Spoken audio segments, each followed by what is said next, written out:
Week 15 blown coverage. I'm Aaron here with Ben and Ricky. It's a Monday. What are we doing? Show's on Tuesdays. What's happened? Well, holidays are here and everyone is trying to get their last bit in. Ben and I were supposed to have another pod and that sort of hit the fan. But speaking of which, whenever you can, you should check out our Clinch Perfect pod and be sure to check us out on Twitter at the Runner Up HQ.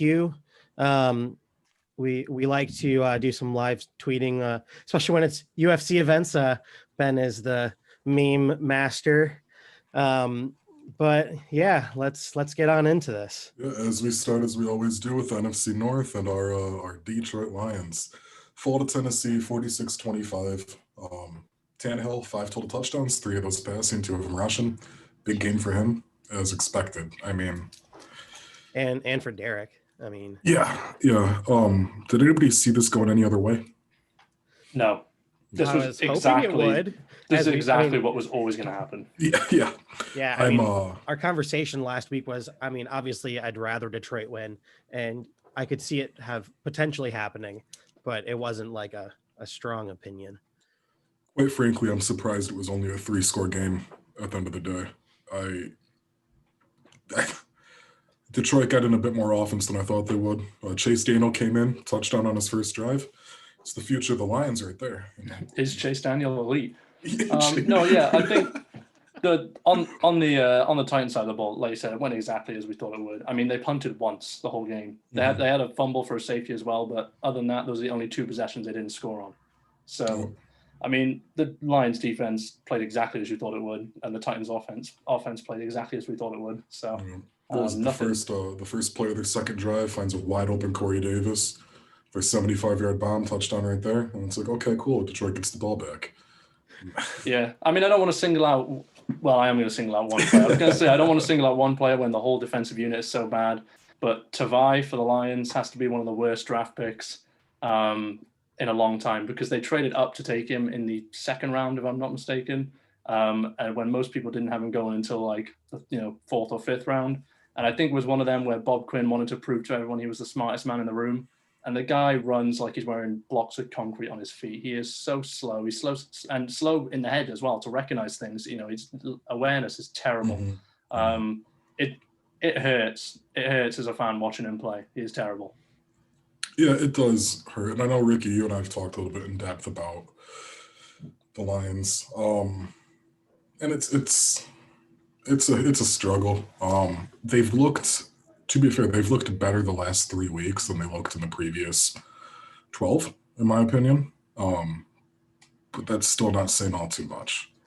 No, and I don't think we should be ultimately surprised by that since, as we've covered, most of it's attributed to finally firing your head coach and GM. Tennessee, 10-plus wins for the first time since 2008. So it's they're looking good. Before we move on, though, I got to talk about the Lions. The news today. They fired Braden Coombs, the special teams coordinator. So Darrell Bevell has been speaking to the press this evening, and he's been saying that he's confirmed the reports that we'd already heard, that he went against his orders and fake punted it, went for the fake punt when he's told him to punt. He says that Stafford was banged up, and that's why he didn't want to go for it on fourth down, so he told him to punt, and then he just fake punted out of nowhere. Which is a really good fake. I mean, he faked out his own head coach, to be fair. But while I can see the logic there, you can't really have that sort of insubordination on the team. You need to make an example to some degree. Firing your highest performing member of the coaching staff in week 15 of a dead season when you're waiting for a new head coach and GM to arrive is the dumbest thing you can possibly do. Like I said, I know that they needs to be disciplined somehow for doing that. But they let the substitute teacher fire their star pupil, basically. Yeah.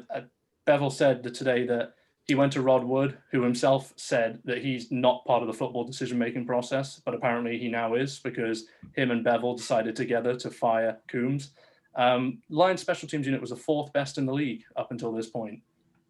And in a terrible team, they have the 4th best special teams unit, and they fire the special teams coordinator in week 15. Not knowing that, I would not have sat here and thought that the Lions were top 5 in anything. But yeah, I think that they have like 3 blocked punts. They had one in back-to-back weeks. And you have to think that ranking would probably be higher if Prater wasn't having such a terrible year. So yeah, I just wanted to have a little rant there about every time I think the Lions have done the stupidest thing I think they can do, they top it and do something worse, which is firing your only high-performing coach. Welcome to the Ford family. Yeah, to your point there about Prater having a poor year, people are really quick to rag on Prater this season, but they forget all of that he's done for us in the last couple of years. Yeah, where our record would surely be a lot less in previous seasons if it wasn't for Matt Prater. Chicago 33, Minnesota 27. Good back and forth game for the most part. Both quarterbacks looked fine. Nothing too special about this game. Dalvin Cook looked good as usual. David Montgomery looked good. David Montgomery looked yards. Really good. Really good run game from David Montgomery this week. Green Bay 24, Carolina 16. I expected this to be a much more of an onslaught than it was. I think it could have been if the Packers needed it to be. That's how I kind of felt watching that game, was like they were in cruise control. And if they needed to score, if they needed Rodgers to go out there and march down the field and score another touchdown, I felt like they could have pretty easily. Yeah. That Panthers defense is pretty terrible. Which it's not just their defense; it's pretty terrible. Yeah, true. any listeners know I'm a big fan of Teddy Bridgewater. He's lost 8 straight. Teddy Bridgewater. 2015 was a good year for you. First in the NFC North. 16, you missed the season. 17, 18, you played a little bit. 19, you looked fine. 14, you looked fine. We're in 2020. And here's some things I didn't realize about Teddy Bridgewater. He's currently at a career high in completion percentage, career high in passing yards, tied with his career high in touchdowns. Does it feel like it? I was about to ask, are we watching the same Teddy Bridgewater? That's my point. That kind of goes to show that stats aren't always anything. And to be fair, these stats are nothing incredible. Like it's, low 3,000s in yards, which I'm not a professional. I say it's nothing incredible. Like I know anything. What my biggest issue with Teddy Bridgewater is, and we saw it Saturday against Green Bay, is it seems like some of his most important throws are just completely off target. Late in the fourth quarter, I believe it was the last play of the game, actually. Teddy Bridgewater, I think it was going to DJ Moore or Robbie Anderson, one of the two, towards the sidelines. Bridgewater just missed him. And that's the last play of the game. And the Panthers only lost by, 1 score plus a 2-point conversion. That being said, the Panthers fired their GM either today or yesterday, which, to go back to the Lions, I don't see a point in firing anybody at this point in the season. If Anthony Gase is getting fired, nobody really should. I think the GM's a kind of different kettle of fish to the Lions thing, yeah. Mm-hmm. I mean, I don't know enough about the Panthers in terms of what that GM has done to make a judgment there. But my problem with the Lions thing was that let the new GM decide. Obviously, they'd had enough with this guy, and like you say, that the offense is terrible and the defense is terrible. Maybe it was time to make a change. But I think it's kind of different when it's a GM. I would agree. Yeah, I think at this point where there's 2 games left in the season, give it till the end of the year. Give the guy through Christmas. I mean, don't ruin his holiday. Yeah. I mean, that's all a great point. The holidays thing, honestly, that it is pretty shitty to lose a job less than a week before the holidays start. But it's not the same thing for a GM as it would be a head coach or any position coach. I mean, a GM they're not your locker room.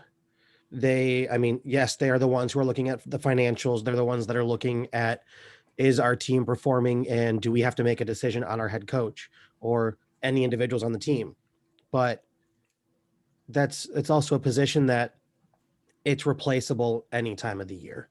I mean, week 1, you could lose them. Week 17, you could get rid of them. And anytime in between, offseason, whatever. I don't think it's as big of an impact as firing a head coach or allowing your interim head coach to fire a coordinator with 2 weeks left in the season. Green Bay's 14-2 since 2019, including the playoffs at home. That's impressive. Not much has changed in the NFC North standings, though. Obviously, Green Bay already has the division, but now Chicago's 7-7. Vikings are 6-8. Their season's all but over. Tampa Bay 31, Atlanta 27.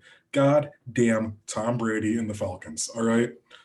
Brady's 7-0 versus the Atlanta throughout his career, including the playoffs, lest we forget Super Bowl. Not to mention, this was another comeback win for him. You also have to realize that this is just a poor Atlanta team this year. They have led by 17 at half 3 times this season and lost the game. Well, we talked last week. Atlanta's not a 4-9 team. No. Now they're a 4-10 team. They're not that either. But it's gosh, Matt Ryan, I feel so bad for the guy. Kansas City 32, New Orleans 29. Chiefs have won 11 straight road games. Yeah, that's cool. I had one note on the Saints in that game, and that was that Cameron Jordan is an idiot. I don't know why there was any sort of protest about him getting tossed from the game. Like, it was a clean right hook to the face of Andrew Wiley. So I can't remember who was commentating the game. It might have been Romo, actually. Might have been Romo and Nance. They were watching him going, Romo does that thing where he goes, I don't know, Jim. He punched him square in the face at a crucial moment in the game. And Hendrickson on the other side was having a great game. So if Jordan would have stayed in the game and had the dual threat on both sides, they could have had a chance to come back. I mean, it was, I think, maybe like 10 minutes left in the fourth quarter, so not probable, but a decent chance. And he just threw that chance out the window. Yeah, I mean, Hendricks is really the only one getting any pressure on Patrick throughout the whole game. Yeah, he played really well. Mm-hmm. I just remember sitting here watching that game, and I'm like, he just threw a punch. And I'm like, there's no flag. What the fuck? And then they kind of do their little thing. And finally I see the flag. I'm like, okay, did I actually see the punch? And I remember in my side of it, the announcer was like, oh, he's swinging. I'm like, you are stupid. Like, you're punching a dude with a helmet on. That it's not going to do anything to him. You're going to break your hand worse. Like, Saints fall to 10-4. Brady and the Bucks move up to 9-5. Division's closer than I think that I thought it was going to be at this point in the season. Yes. But we trust the Bucks. I don't trust the Bucks at all. I don't trust the Bucks. If whoever they play in the playoffs, I'm not gonna trust them to not completely collapse. There's just something about them, and I can't even. It's not even something you can measure with a statistic or point to a specific moment in a game. There's just something about them that you watch them, and it just doesn't feel like it's all there, even on both sides of the ball. Even though their defense is really good as well, I just don't trust them, and it's like I said, it's not even a tangible thing that I can measure. I just don't. Yeah, there's 2 teams I trust less than the Bucks, and we'll get to them shortly. So the other thing that you remember, part of our conversation last week, I brought up Kamara, and my entire thesis on having Brady or having Breeze back was going to be the savior for Alvin Kamara. I was wrong. Yeah, he had less than 100 yards again from scrimmage for the 7th straight game. And if you recall, last week, I think I told you it didn't matter if Breeze was back or not in regards to Kamara. All right. Seattle 20, Washington 15. I just said that there was 2 other teams that I'm not sold on a little bit more than the Bucks. Seattle's one of those teams. Seattle's first place in the division. Are they really first place? I mean, statistically, record-wise, they are. I actually think this was a huge win for the Seahawks to kind of prove the opposite of what you just said. I feel like after the loss to the Giants, it was easy to be like, okay, these guys aren't legit. Like, as soon as the pressure gets turned up in the playoffs, they're gonna choke. I feel like this win against a Washington defense that is really good and playing it like at an extremely high level was kind of not a turning point because they're already probably heading to the playoffs anyway. But I feel like it was bigger than just one win for them because it kind of put a stamp on this part of the season where they've had that little blip a few weeks where Wilson didn't play too well, and now they can look ahead and say, okay, we're through that now. We've just beat a good team and got over that hump, and I feel like this win is huge for the Seahawks in terms of showing that your trust is misplaced. So I would agree for the most part. I mean, the one caveat is Washington is missing Alex Smith and Antonio Gibson still. Mm-hmm. And yeah, I mean, and Dwayne Haskins sucks. a slew of other players, and obviously you're going to have injuries, you're going to have illness this year, but I think that Seattle needed this game, and they showed up enough to get the win. Which is what I was impressed by. Like you say, they needed this game, and if they hadn't shown up in this game, I'd be completely on the bandwagon of they are frauds. They are on serious. They were on fraud watch, and then that would have been fraud watch had been finished, and they would be officially frauds if they'd lost this game. But I feel like I said, this is just such a huge thing for their momentum and their confidence to get over that, get over that blip. That loss to the Giants was horrendous, and come through the other side of it with a good win against a good team. I mean, Seattle's officially clinched a playoff berth. My thing is, it is similar to your caveat, Ricky. Washington didn't have Alex Smith, and they didn't have Antonio Gibson. Seattle only won by 5. Yeah. If you have your star running back who has had a phenomenal season, and you have the miracle behind center, it's a different game. It's a different game, and obviously that's all hypothetical. So we can't. There's no point in. Really and for all we know, they still might win the game, but sure. I would say it's a 3-point game at most. Yeah, Dwayne Haskins, 295 yards, 2 interceptions, 1 touchdown, 28 rushing yards. Nothing to be impressed by. I think Haskins is what we all thought he was. That's what this weekend showed. No one really expected him to come in and outshine Alex Smith. The media loved to talk about him and be like, this is his big opportunity. I don't think anyone really expected him to take that opportunity and go out there and blow away the Seahawks, even though the Seahawks defense is pretty bad. I don't think Haskins is necessarily a bad quarterback, but I don't think he's a starter anywhere in the league right now. Watching him play, he didn't. Comfortable is not the word I'm looking for, but he didn't look like he belonged where he was. But I do want to come back to Haskins in a little bit. Dallas 41, San Fran 33. Pretty exciting game, actually, especially in those last couple minutes there. Dallas recovers an onside kick to take it down. What the hell? Yeah, I mean, right? Just watching you can see his brain turning while that play is happening, because you see him catch the ball and ready to drop to the floor, and all of a sudden he goes, "Oh shit, there's a gap," and just takes it. San Fran with the last second Hail Mary for no reason. Hey, they scored. They did, and that was beautiful. Cleveland 20, New York Giants 6. This is another game I expect the score to be a little bit more in favor of the Browns, but ultimately not that surprised by the result. Can I just say the spread in that game was -6 for the Browns? And I agree with you. I thought they'd win by more than what they won by. The spread was -6, so I don't know if that's like a historical thing where Vegas is thinking, oh, well, it's the Browns. They'll probably, right when we think they're going to be good, they'll probably fuck it up. But I think, it's time kind of to forget that and admit for everyone that the Browns are legit. Mm-hmm. I mean, the Giants are 5-36 when trailing at halftime since 2017. That is horrific. Terrible record. Hey, man, Colt McCoy looked all right. That's He looked like the kid at school that squirted milk out of his eye. Every time they zoomed in on his face, on his face under center, I just could not stop laughing at just that picture of him being like the weird kid in school that nobody was really friends with, but everybody kind of liked because he gave everyone a laugh. Arizona 33, Eagles 26. It's a good game, and it was a fun game, yeah. There's only one story to come out of it. There's 2 stories, I should say. They're both intertwined. It's a hell of a quarterback matchup, and you know who your quarterback is for Philly now. No ifs, ands, or buts. Jalen Hurts was incredible.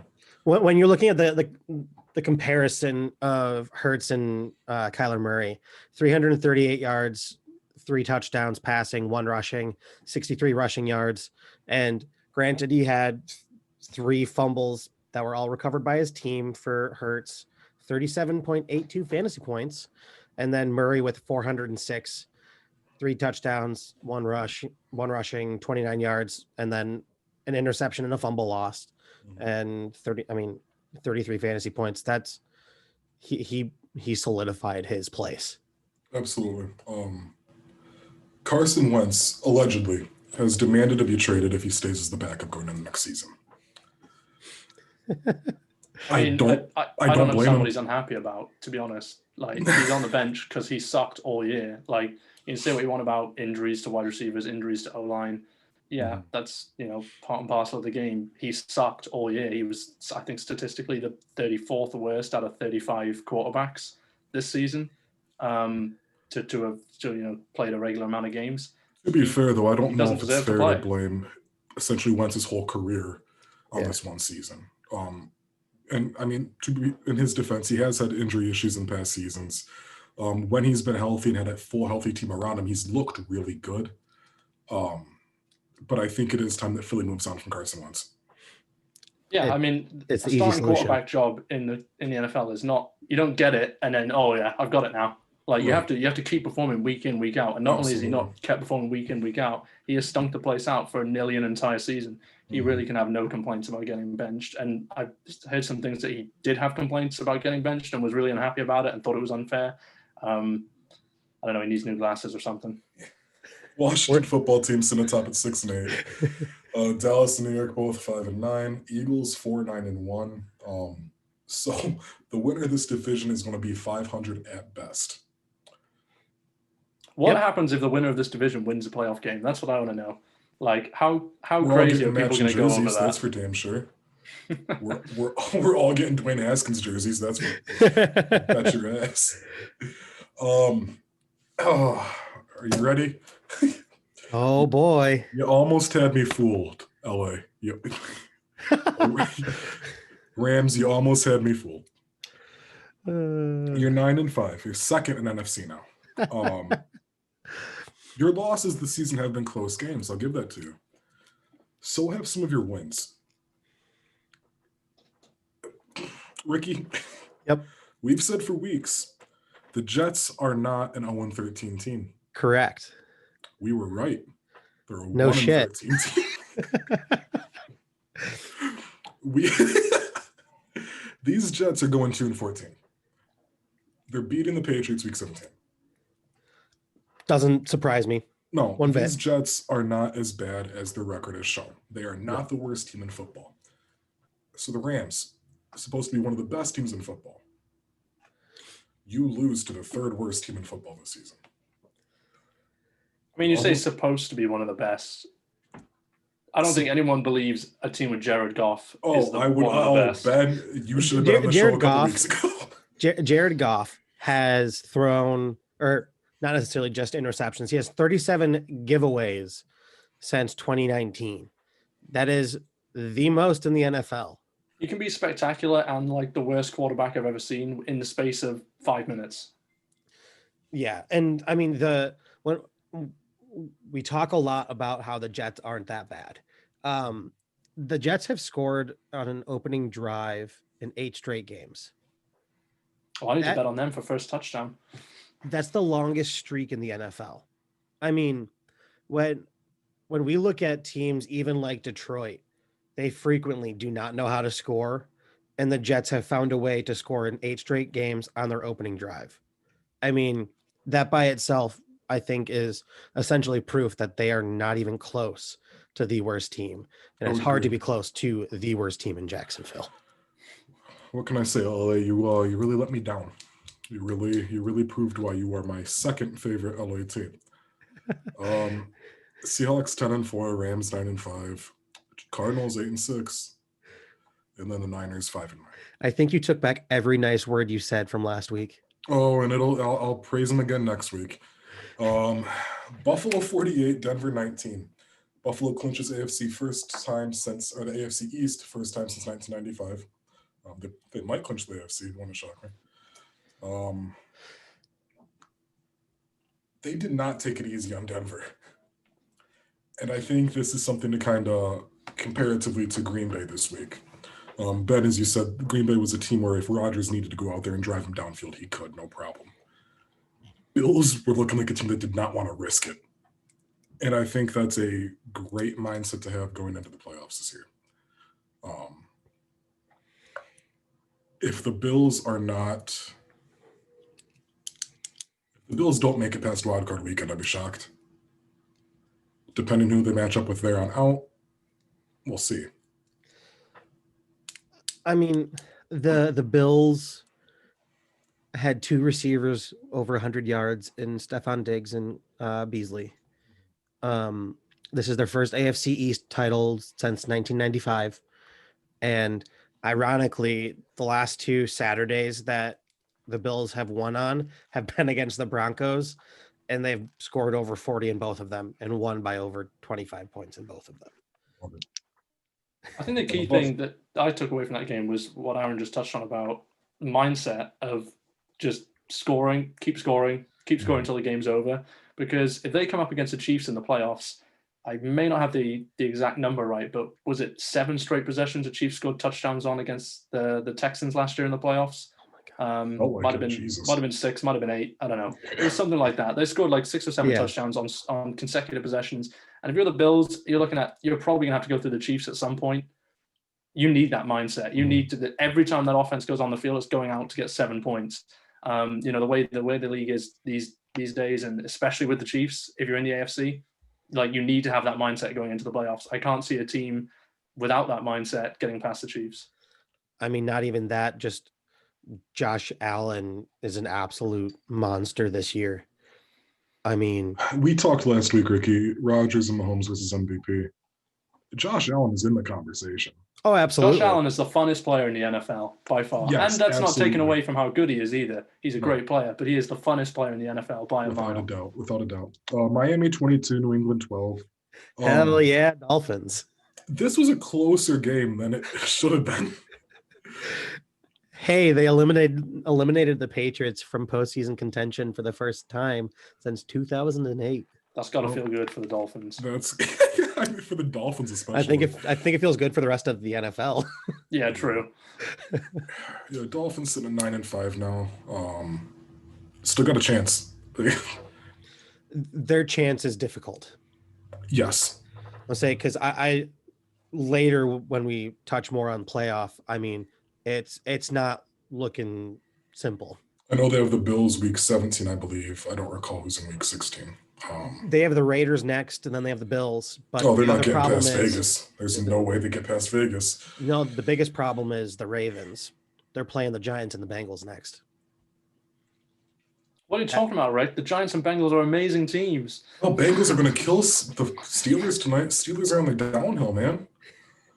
Steelers are dropping their next 3. That's the Browns division. Indianapolis 27, Houston 20. You almost had it, Houston. You almost had it. You almost gave Tennessee the division.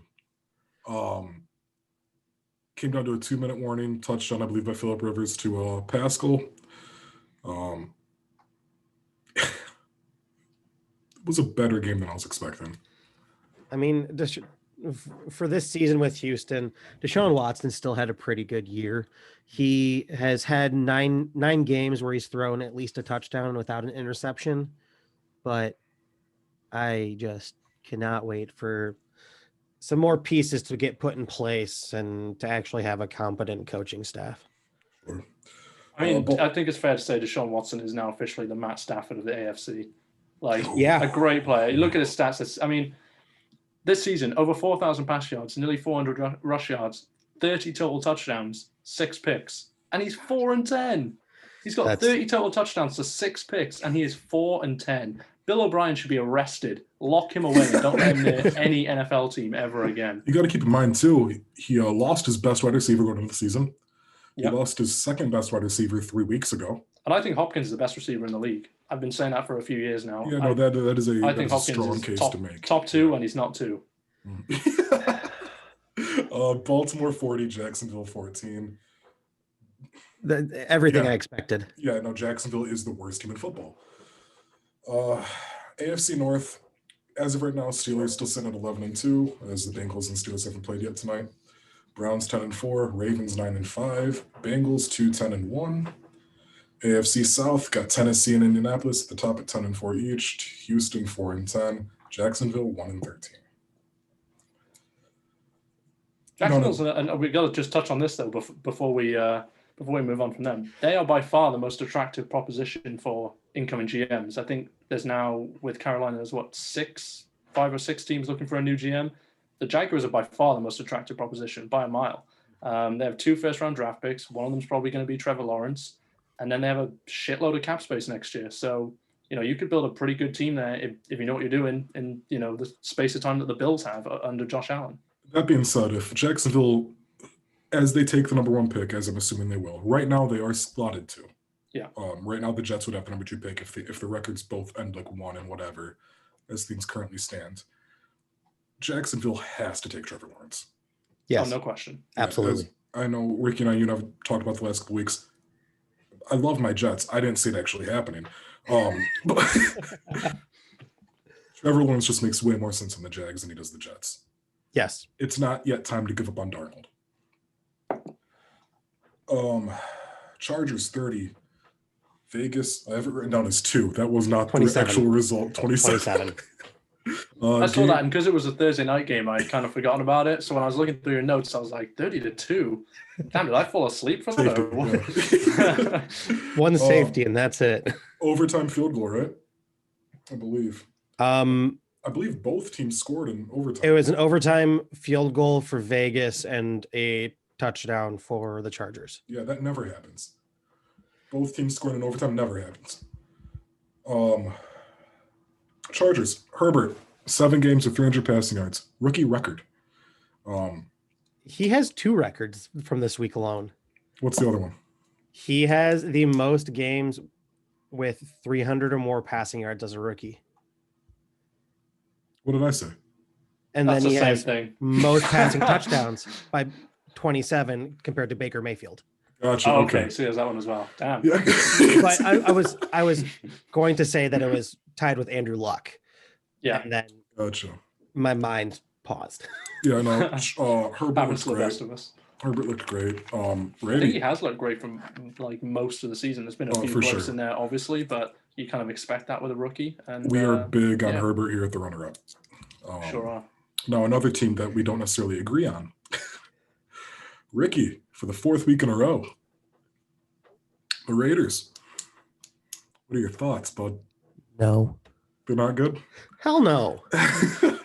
I mean, okay. We've had this conversation now 4 weeks in a row, and it's not getting better. And this game, I mean, I think we would both agree the Chargers are better than a 5-9 team. But again, this season they're 5-9, and the Raiders are 500. I mean, The Raiders Well, showed and so Anthony much Lynn is their head promise. coach as well. If you lose to Anthony Lynn, you're doing something wrong. The Raiders showed so much promise at the start of this year.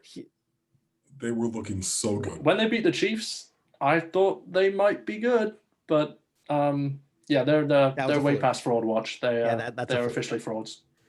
That being said, they're not officially out of contention yet. God knows how. Officially, no. Unofficially, 100%. I mentioned earlier I wanted to go back to Haskins. Real quick though, Chiefs top 13-1, Raiders 7-7, Broncos 5-9, Chargers 5-9. Which one of those teams is more 5-9 than the other 5-9? Not the Panthers. So I wanted to touch on Haskins again. Because Marcus Mariota came in through 226 yards, 1 interception, 1 passing touchdown, 88 rushing yards, 1 rushing touchdown. For me, these 2 games were essentially when you look at two quarterbacks in very similar situations, how one handled a situation versus how the other handled a situation. Haskins knew going into this week, chances are he was going to be playing. And he was going to be playing a slumping Seattle. Mariota had no clue he was going to touch the ball at all this year. But this was the first game he played this season, first time he's touched the ball this season, and goddamn did he look good. His throw to Waller in the back, like down the sideline, I think it was one of the first throws he threw, pretty much on the first drive he came in, was one of the best throws. Well, it's probably the best throw I've seen by a Raiders quarterback this season. I'll say that. Okay. All right. Easy on my boy. No, keep going. Please bash Derek. I mean, Carr. that was an amazing throw. I mean, what more can you say? That was, Absolutely. that entire first drive was a thing of beauty. It was like He looked like Yeah. Mahomes out there, and then he kind of went back to being Mariota for a bit. But he leveled out with, like you say, a solid performance. Yeah, at the end of the day, we saw more of that Mariota that we got used to in Tennessee versus when he was replaced for a top 5 quarterback in Ryan Tannehill, which still doesn't feel right to say, but it feels more than right to believe. You're just on yeah. the Tannehill bandwagon at this I point. love Ryan Tannehill. Favorite quarterback in football right now is Ryan Tannehill. So Pittsburgh, Cincinnati, going to happen tonight. I want Cincinnati to win this. And the likelihood that they do. They're playing their third quarterback because Brandon Allen's also out. So Ryan Finley, good for you getting the start. I mean, you wanted to talk playoffs? well, but I mean, this game for the Steelers, doesn't this clinches the division for them if they win? I believe it does. Yeah. So they're going to go with everything they have because, I mean, in the grand scheme of things, why wouldn't you? Because your next 2 games are not the easiest to contest. Mm-hmm. But onto the playoff picture. Looking at the NFC, our number 1 team is obviously the Packers. They're looking at the Titans and the Bears next. Your likely number 2 is the Saints. They have the Vikings and the Panthers. That should be two wins. Third is probably Seattle with the Rams and 49ers up next. And here's where it gets all sorts of fun. Washington will likely win their division, and they play the Panthers and the Eagles, 2 teams that they will most likely beat. The Eagles will be a challenge with Jalen Hurts. The Bucks play the Lions and the Falcons. If they don't win 2 games out of 2, then the Bucks don't deserve to be in the playoffs. But I digress. I mean, you could argue the Bucks don't deserve to be in the playoffs regardless. Yeah, but so this is where it gets rather interesting. So the Cardinals are your most likely team to make it outside of the Rams and Bears. Cardinals play the 49ers and the Rams. Beat the 49ers. Most likely they beat the Rams, but who necessarily knows? Now, the interesting one is going to be the Rams play Seattle and Arizona. Those are 2 difficult games in a row, and where you need to win both of them because... Are they difficult games? I mean, Arizona, sure. I don't know what we're getting with Rams in Seattle. I think it's going to be a shit show. I was going to say, I think both of those teams shit show's not easy. Yeah. But then you have the Bears who are playing the Jags and the Packers. I mean, they're going to beat the Jags. And at this point, knowing how the Packers are, they have their division. They're likely going to have the home field advantage next week. Do they even try against the Bears? Yeah. I think they would take some pleasure in making the Bears miss out. But while we're on the topic of the Bears, what do you think about Mitch taking the Bears? If Mitch takes the Bears to the playoffs, they have to bring him back next year, right? And that sucks for them. I don't know. I feel like, I've been one of his biggest haters since day one in the league. And I don't think it's it's a genius prediction of mine. I think pretty much everyone wondered what the hell they were doing when they traded up for him. But I have to admit, he's impressed me the last few weeks. I feel like they finally put him in a situation where they're playing to his strengths, and he's thrived. So I don't really think you can, go away from him like next year if this continues over the next few games, because this is the only real stretch in his career where they've really played to his strengths. You ask Bears fans, even when they were 5-0 this season, they hated the way they called plays on offense. They hated it. So I think he's had one small stretch now where he's been given a system that suits him, and it's they're playing to his strengths, and he's thriving. His last, I put it in the notes here. Let me just find it. His last 3 games, he is 2-1. The one loss was a 34-30 loss to the Lions, where Stafford put up 400 yards and 4 touchdowns. So that's not Trubisky's fault. In those 3 games, all 3 games over 200 yards, all 3 games over 70% accuracy, which I know is a big concern for Trubisky early in his career. 5 touchdowns, 1 pick. if Mitch takes the Bears to the playoffs, and I say this as a Lions fan, wanting them to suck, but also kind of being a little bit happy for a guy who's been shit on his whole career, they have to bring him back next year. They have to. I agree. I mean, I think you bring up a good point when it comes to play style and putting the right people in a lineup to make his offense his offense. Yeah. I mean, if you're not playing to the advantages that your quarterback gives you, what the hell are you doing? And when they jump to get a quarterback higher than anyone expected him to go, you have to do what you can to make it work. Exactly. Ricky, you can attest, and I've said on the last couple of shows, I like Trubisky. I don't think there's anything wrong with the guy. I think he obviously gets hate because of where he was drafted, which isn't his fault. No, like he didn't ask to be drafted ahead of Mahomes. That's his GM's fault. Absolutely. You also look at going into this season, Trubisky was put in a lose-lose situation. He started the first 3 games for him. He looked fine in the first 2. The third one, he struggled a little bit. The Bears were looking for any way to bench Trubisky and get in Foles. Yeah. And Foles sucks. I gotta say hate that Nick as well. Foles. I hate Nick Foles. How he won the Super Bowl, I will never know. Foles sucks. I won't hear it any other way. Carson Wentz deserves all that credit for that season in Philly, and Foles gets all of it. So open a can of worms here. Yeah. So I fully agree with where both of you are going. Before we get too deep into that, I want to jump into the AFC playoff picture, just because the bottom 2 in this, it comes down to these last 2 games, and it could be rather interesting. So obviously our 1 seed is going to be the Chiefs. They have the Falcons and the Chargers next. That should be another 2 victories, and they'll have home field. Your likely number 2 is the Bills. They play the Patriots and the Dolphins. And if one team is going to make it into the playoffs, the Dolphins have to beat the Bills there. And I find that so difficult for them to do. Buffalo beat the hell out of Denver this week. Yeah. Buffalo's sure as hell not letting Miami get off easy. No. So the Steelers play tonight. They're playing the Bengals. It should be another win. Then they have the Colts and Cincinnati. Yeah. But then they have the Colts and the Browns. And I would not be surprised if it's 1 win and 2 losses. I agree. I would have to say the Titans are going to be the winner of the division. They're going to play the Packers and the Texans next. The Packers, they should win. The Packers will do whatever they can to not let them, but still playing it easy. And the Texans they'll beat. The Colts play the Steelers and the Jags. I mean, obviously that's 1 win for sure. Likely 2, because I don't think the Steelers will be able to.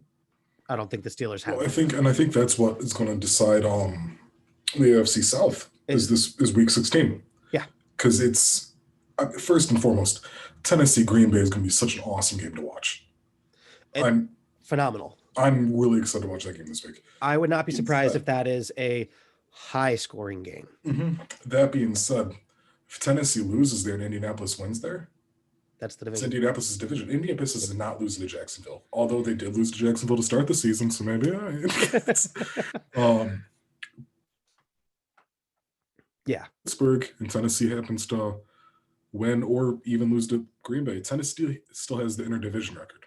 So as long as they can win next week, it's Tennessee's. Yeah. So Week 16 is going to decide the AFC South, in my opinion. So then your likely 6th spot out of 7 goes to the Browns. They're winning against the Jets, and they, I believe, sure as shit are going to beat the Steelers. And now is when it gets tricky. So we have the Browns, or not the Browns. We just talked about the Browns. We have the Ravens. We have the Dolphins. The Ravens are 9-5. The Dolphins are 9-5. Ravens play the Giants and the Bengals. Dolphins play the Raiders and the Bills. The only way that the Dolphins get in is if they beat the Bills, and I don't see it happening. I'm not confident Dolphins beat the Raiders. My fandom for Vegas and the Raiders aside, they're not good. The Raiders I can kind of see where you're coming from. To be fair, Raiders because you aren't a never bad know team. what The Raiders are not a Raiders bad team is team. going to show up. Yeah. Like occasionally they'll just be really good, but then they could be terrible. So I could see a situation where for some reason, for some unknown reason, they show up and play really well. But I think I'd probably the take Raiders still have Dolphins in that something one. to play for right now. And the Raiders are the home team. Yeah, they don't have home field advantage of that crowd, really. It's travel more than anything. Stadium though. Really beautiful stadium, yeah. I mean, yeah, no, I would not be shocked if I said back in, I believe, our first show or second show, this Miami team is an 8-8 team. Well, they're 9-7 at worst. So I think it's Baltimore's spot to lose. I would agree, especially when you're looking at the two teams that I have coming up. I find I'd be very hard pressed to see them losing, especially with the way they played the last 2 weeks against the Giants or the. I'd love to be wrong, but are we wrong? I mean, no. I like the Dolphins, and nothing against the Ravens. I have a lot against the Rams. But either way, I think it's an interesting AFC playoffs. Just to touch on the Ravens, you guys both said you think they're going to make the playoffs. I agree they'll make the playoffs, and I also would not want to play them in the playoffs, no matter who I was right now. They remind me a little bit of Tennessee last year, like just getting hot at the perfect time. And I feel like it was the opposite last year, where Baltimore was the team that was expected to win. Now there's kind of there's almost like a little bit of pressure off them this year because they had those, what was it, like 4 or 5 weeks where they were basically terrible. Yep. And now yes, it's the Jags, yes, it's the Giants. Who did they beat before that? The Cowboys. But they've looked really good in all those games. They haven't just won; they've won and looked really good. They've looked like a complete team. So I think they will make it, and I'd be worried to play them if I was another AFC team right now. I think their win against the Browns shows a lot. Oh, it was the Browns, yeah. Sorry, yeah. We said a while ago. I agree, definitely. Back in was it last week's recap? That game showed how good both teams are. Yeah, absolutely. That Ravens Browns game, insane. My favorite game of the season so far. Yes. The runner-up this week, we're going against Calvin Ridley. What a great game. I don't have his stats written down. I actually don't either. I think it was like 100. I think it was like 160 and a touchdown. He was good.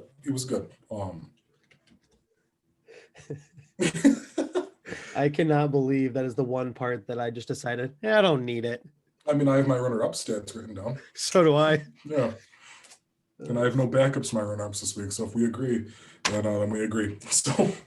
So mine's are personally biased on a player I like. So I don't think that we're going to have a clash here. So this week he had 10 receptions, 163 yards, and a touchdown. 3 yards off. I mean, yeah, like Rayman over here. Beautiful. I love it. So I think the nicest thing to do is, Ben, do you wanna start us off since you're the new one here? Yeah, I'll go first.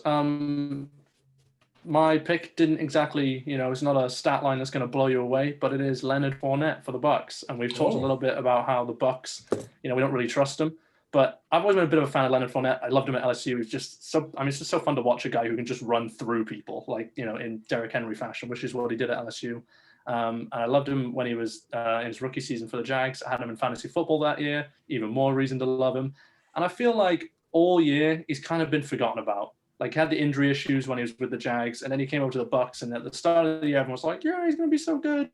And then he's kind of taken a backseat to Jones, and everyone's kind of forgotten he even exists, really.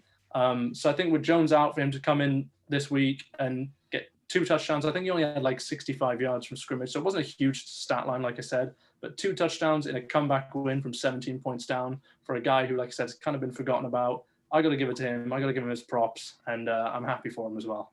Yeah, Fournette was a guy this week that was used in the right moments in the right spots. That's a great pick. I'm not going to lie. I mean, he had a couple. I think week 2 earlier this season, he had a great game. I think I looked at the stats. He had one other good game this year. Other than that, not much. None. I honestly did not realize or just forgot that he was not at Jacksonville anymore. Exactly. See, the forgotten man. Quite Chances are, if he was, Jacksonville would be 1-13. He'd be the reason, yeah. 1-14. So I do have backups. My list does consist of Darren Waller, who we have already had as our man to beat. The first two-timer, let it be. I mean, he had 9 receptions, 150 yards, 1 touchdown. Just great performance. What a tight end he's turned into. Am I tripping, or did Waller kind of come from nowhere? Like, That's I feel like exactly. I've never really heard of Darren Waller, and then all of a sudden he's just like the best out of tight left end field in the universe. I mean, I knew the name because obviously I love my Raiders, but like tight end out of nowhere. Yeah, until the season, he's not, like, I wouldn't even put him in a comp. Like, if I started talking about best tight ends last season, he wouldn't have even crossed my mind. Correct, but like, going into this season, I would have said Zach Ertz was still top automatic pick. So, yeah, that's true. Good point. So here's the thing, I still have my number 1 slot goes to a quarterback this week. Okay. And I would have to say that both of you could probably guess who I'm going to go with, but I do want to give a little bit of love to David Montgomery first. 146 yards, 2 touchdowns, and a reception for 16 yards. Great game at Chicago. I mean, again, we give enough shit to his quarterback, and not we. Sorry, yours truly.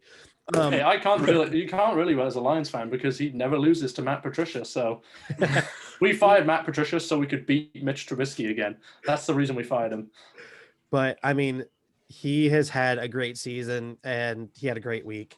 But my runner-up for the week, I have to go with Jalen Hurts. 338 yards, 3 passing touchdowns, a rushing touchdown, and 63 rushing yards. I mean, that is one hell of a performance, especially when you're coming in your second week, taking over that starting role. And last week you showed that you're the starter. This week you cemented that you are the starter. I mean, he packed Carson Wentz's bags with that performance. And they've already been shipped to wherever he's going next. Yeah, maybe they'd already been packed. He put the shipping labels on them. Yeah, no, Jalen Hurts incredible. We already talked about it. Incredible game.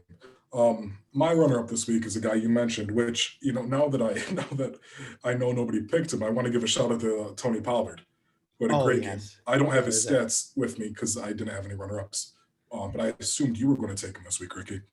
I was this close. Game. I looked at him, but I couldn't possibly pick a Cowboys player and give him praise. So absolutely great not. Game to that Tony will Pollard. not happen. I did go with David Montgomery. Okay. As you said, 146 rushing yards, 2 rushing touchdowns. Not much more to say. As far as the actual runner-up for the week, I'm inclined to give it to Fournette. Based on Ricky looks shocked.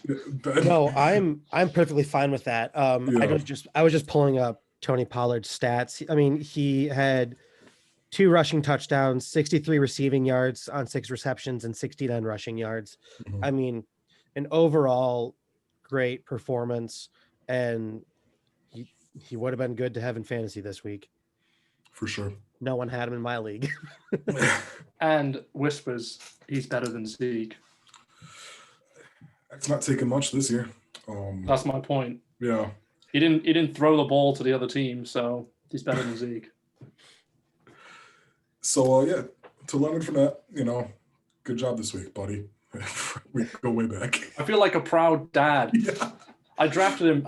I think maybe like pretty high, like 2nd or 3rd round in his rookie year, and all my friends were like, "Oh, what are you doing drafting a rookie running back that high? Like, you don't even know if he's going to be as good as he was in college." Talking about his workload at LSU, like kind of same things that people said about Jonathan Taylor and things like that. And I was like, "Look at the dude; he's a beast. Jonathan, what do you need?" God. Now, welcome to the boys. Then, hey, that's how it works. Yeah. So for those of you new to the segment, which I'm assuming anybody that listens to this is, we take 3 rookies and compare their stats so far to see who's the best, who's the bust, and who's bearable. Now, typically we do it with rookies from this season, but I thought it'd be fun to rewind the clock a little bit and take rookies from the 2018 draft class. And we're doing the first 3 quarterbacks taken. We're doing Baker Mayfield, Sam Darnold, and Josh Allen. Ricky, take it away. Okay. I think the best out of this group was fairly obvious. I'm not saying it is. Just, I mean, statistics wise, we have Baker Mayfield played in 14 games, 486 attempts, 310 completions, so 63.7%. 3,700 yards, a 71-yard long, 27 passing touchdowns, 14 interceptions, which is not great. 171 first yards, 25 sacks, a QBR of 93.7. Rushing side of the ball, he had 39 attempts, 131 yards, and 3 fumbles, no touchdowns. Darnold played in 13. He had 414 attempts, 239 completions for a 57.73% completion percent.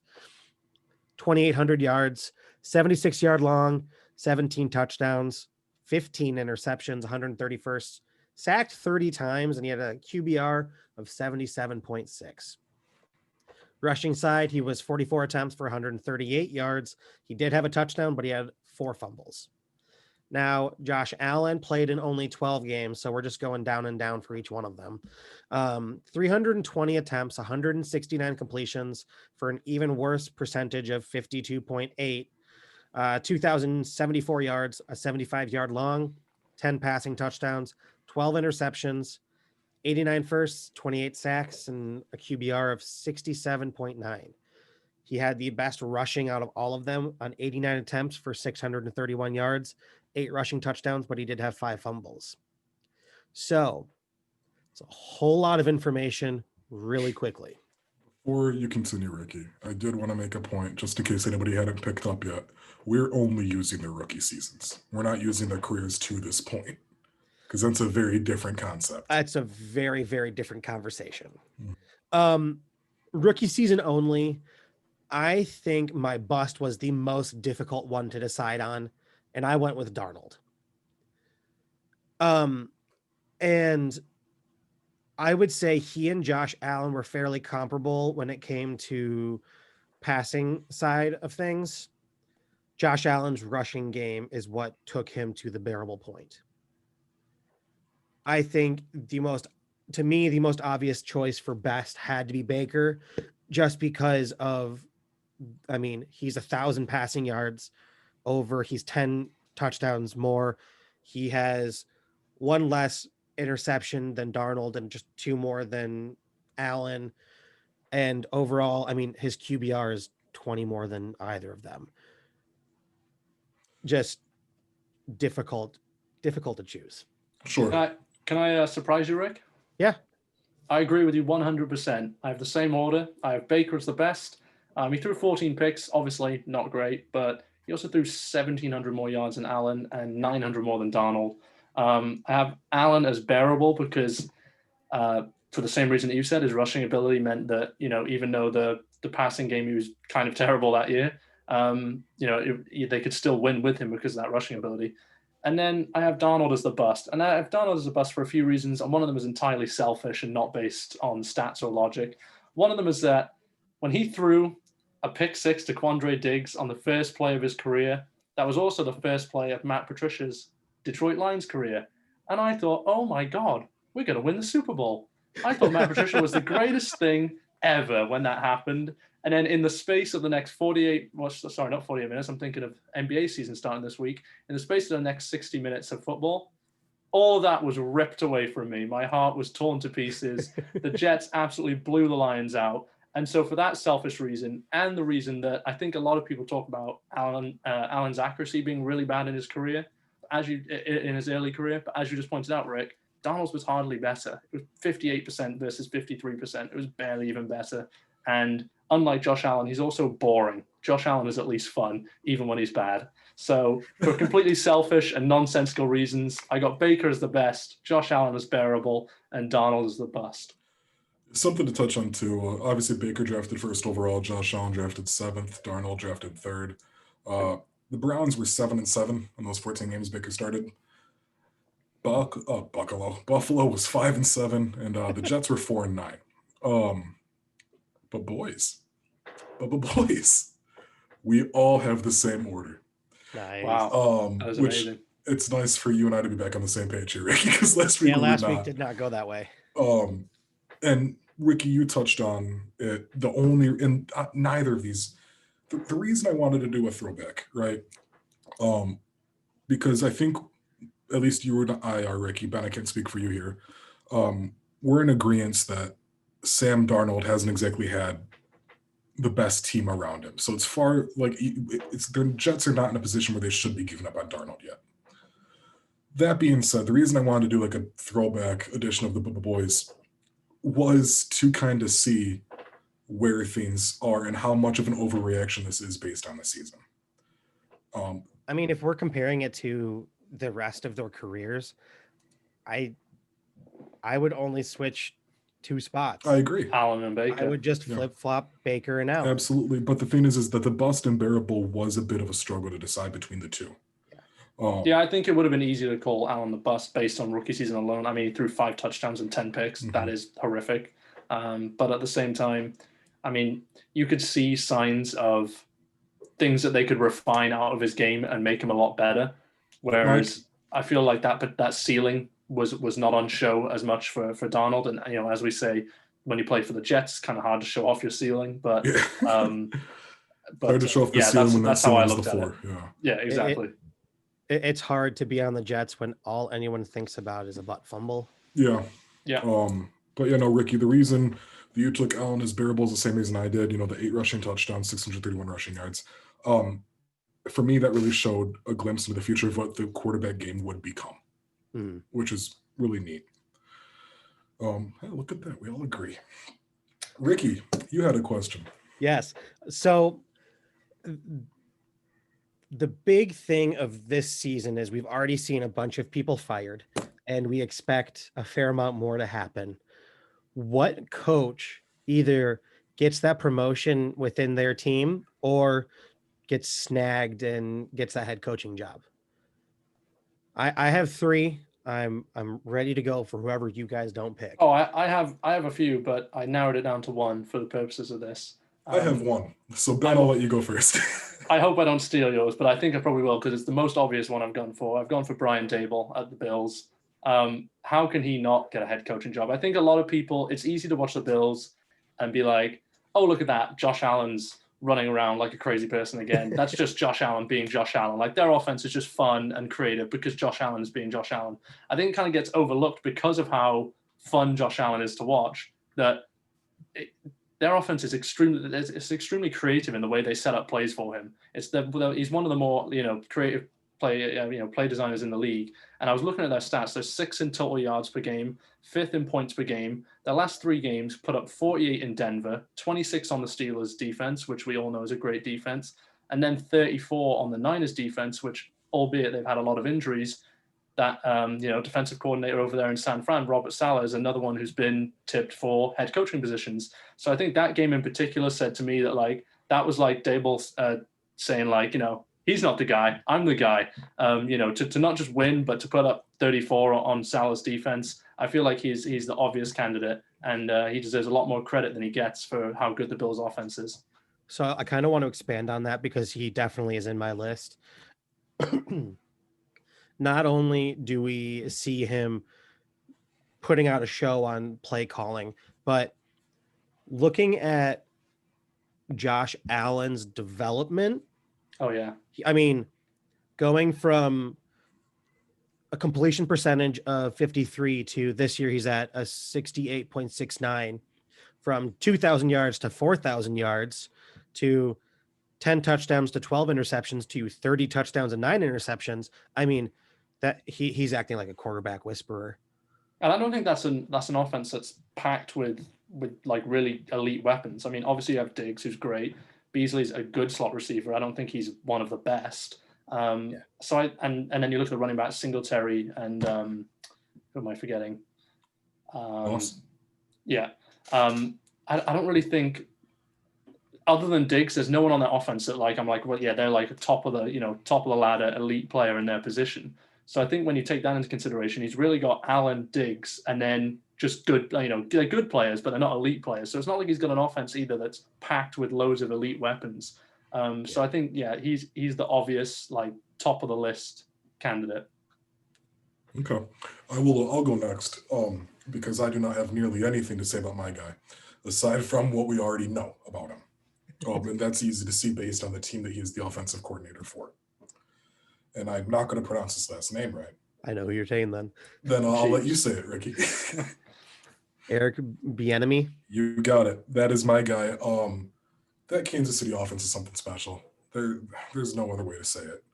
Mahomes is fantastic. Travis Kelce's fantastic. Tyreek Hill is fantastic. Sammy Watkins is underappreciated.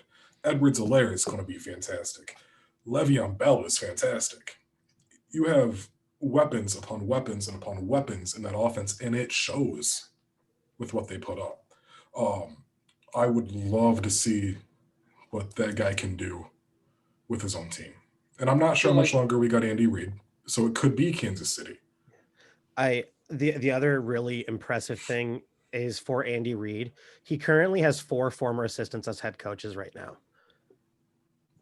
What's wrong with adding a 5th? Yeah, I feel like there could be a little bit of trepidation with just what Aaron mentioned about how many weapons they have, and mainly the Mahomes. I feel like if I'm a GM or a team owner, I might, as good as Bieniemy clearly is, I might just have a little bit of trepidation now as like, well, I don't have Mahomes on my team. Yeah, so if I hire him and bring him over here, is that going to happen over here, or is it going to be a disaster? I think he has been a front runner. He has been a front runner candidate for a head coaching job for about 3 years now, and he hasn't been picked. And I'm sure that is definitely a concern. But I think the argument could be made in response to you had all these weapons in Kansas City. As a fan, obviously, who wouldn't love to see what he could do without those weapons? I'd rather get a train wreck or a beautiful masterpiece, and I would be happy either way. I'm not sure that's true, but I see your point. So my pick, you guys did have my first 2 slots. And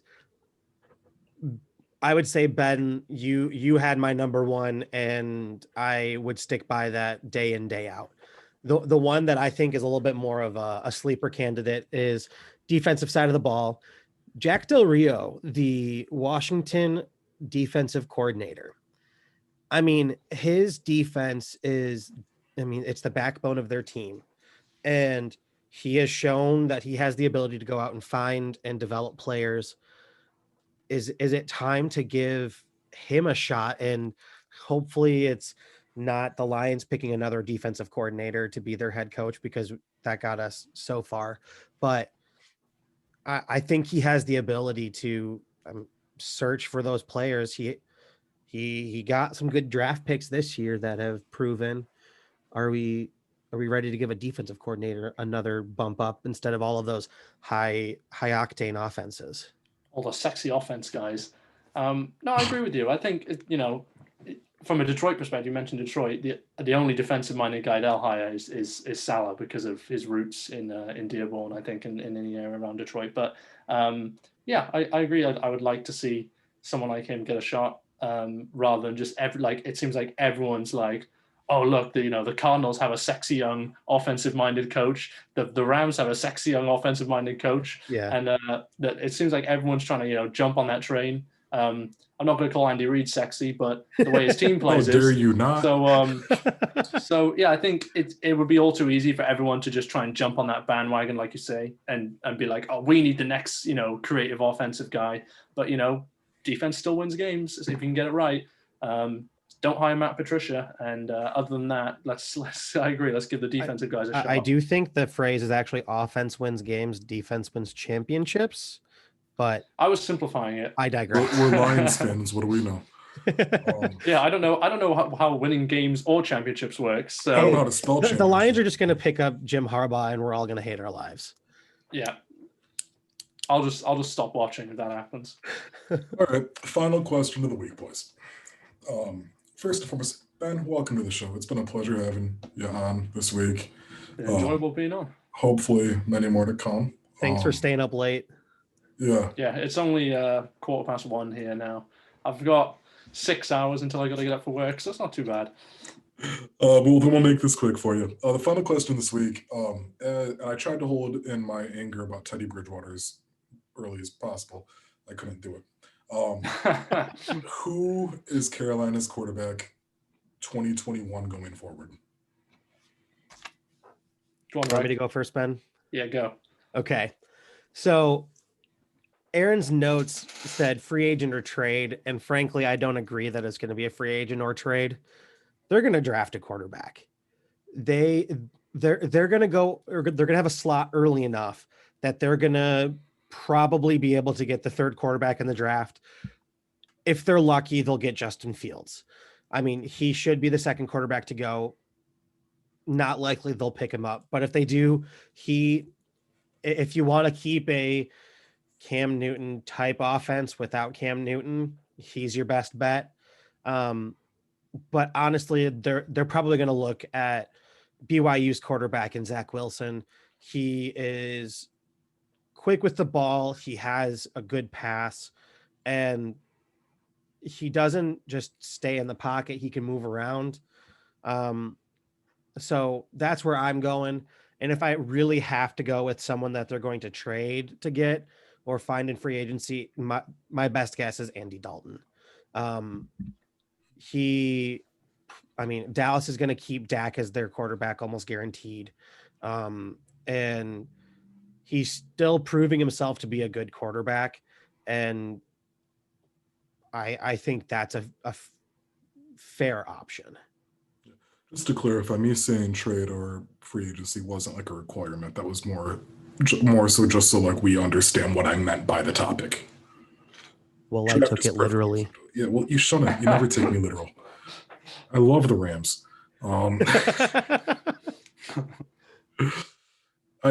Andy Dalton's a sleeper pick, though, if we talk like free agency. He's up for free agency at the end of this year. Yeah, no, a guy that had a fine career with Cincinnati has looked okay with Dallas. Give him a team with weapons and a potential healthy McCaffrey, DJ Moore, and Anderson could be something. I don't know. I'm not a big Dalton believer. You'd say give him a team with weapons. He has weapons in Dallas. There's plenty of weapons in Dallas. I was about to say, to be fair, your running back isn't, but same thing with Carolina right now. Yeah, true.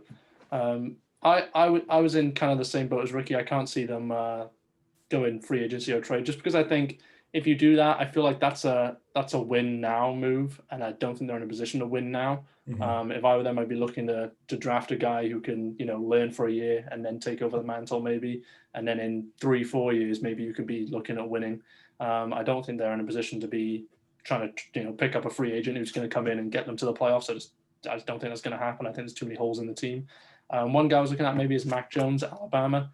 You could trade down, get Devonta Smith with the other pick that you trade down for, reunite those two in Carolina, give him something to aim for on offense, and add another weapon to an already stacked receiver corps. So, I think definitely go to the draft. And if Justin Fields or Trevor Lawrence aren't there, which we assume they won't be, I think trade down and take the best guy possible. I agree with both of you. I was actually thinking Jones as the guy. Draft him and go from there. Because Carolina is not in a win-now position. That being said, by not being a win-now position, I don't know if Carolina is going to be in a win-now position anytime soon. Not likely. Things have looked ugly. And that being said, do you try to trade the potential cornerstone of your offense in McCaffrey for more draft picks going forward to try to rebuild that team? I think you have to keep McCaffrey. I think the fan uproar alone, the fan backlash alone is reason not to trade McCaffrey. And I think if you draft a QB and he, for whatever reason needs to go in, I said sit him for a year and let him learn. If starter gets injured and he has to go in and he's going in there with no McCaffrey, I feel like there's going to be so much more chance that he's just going to be a disaster and crumble. I feel like if you take a guy, like I said, Mac Jones, and you can trade down, add, an elite receiver in this draft class, and you already have some good receivers there. You have McCaffrey. There's plenty of weapons there. like to get him started, if you know what I mean, to give him a head Mhm. start. I feel like if you trade McCaffrey away, you're kind of already handicapping whatever quarterback you bring in. And if it's a Sure. young guy, that's even worse. And I guess going off of that, because I also did have a couple ideas for people they potentially trade for or free agents or whatever, if they don't go the draft route, Yeah. which we all agree they should. But if they don't, I think the perfect guy to bring in would be a Carson Wentz. I think it's a great fresh start for Carson. You might get lucky and things go your way. Yeah. But worst case scenario, he starts for a little bit while you figure out some other things. See, I think that could be problematic because I think watching him at Philly, we've learned that he has a personality that might not be the easiest to coach or to get to go with your offense. I think I'm in the opposite boat of Ben that trading McCaffrey could be an interesting prospect just because they are going nowhere. I mean, it is not likely for the next handful of years that they will be a contending team. And yeah, it would suck for Carolina to lose Christian McCaffrey because he is Christian McCaffrey. But having that name, you're able to get him for how many draft picks or how many decent players that are able to fill in more gaps. And if you can fill in more gaps and get more draft picks, I think you're better suited than having that one amazing player right now. Send him to a team that, I mean, McCaffrey's worth a first round pick and a decent quarterback at least. if not more. Yeah, to be honest. absolutely. Which led me to the other quarterback I had in mind potentially going to Carolina, and that's Matt Stafford. You give him a strong run and receiving game with McCaffrey, as well as Moore and Anderson. And knowing what we've seen Stafford do in some of his best moments in Detroit, it'd be interesting to see what he could do with young guys that are developed versus young guys that are still developing. Don't get me wrong, I don't think if he goes down there, he's turning Carolina around by any means. But it could be fun to watch. I've no comment on that, only because I never want Matt Stafford to leave Detroit. So I'm abstaining from commenting on that suggestion, even though it is a decent suggestion. Sure. But Ricky, I'm with you. I think if Carolina is officially rebuilding in all assets, they need to rebuild in all assets. Yeah. Anything else to plug, boys? No, again, just make sure you check us out on Twitter, the Runner Up HQ. We're getting all of our social media up and out there, so more to come. YouTube, the Runner Up, Spotify, Blown Coverage. Give us a shout. And Clinch Perfect as well. So it's the other one going on right now. We have more to come in the future. Week 15 NFL Blown Coverage. For Ben and Ricky, I'm Aaron, and we'll catch you next time.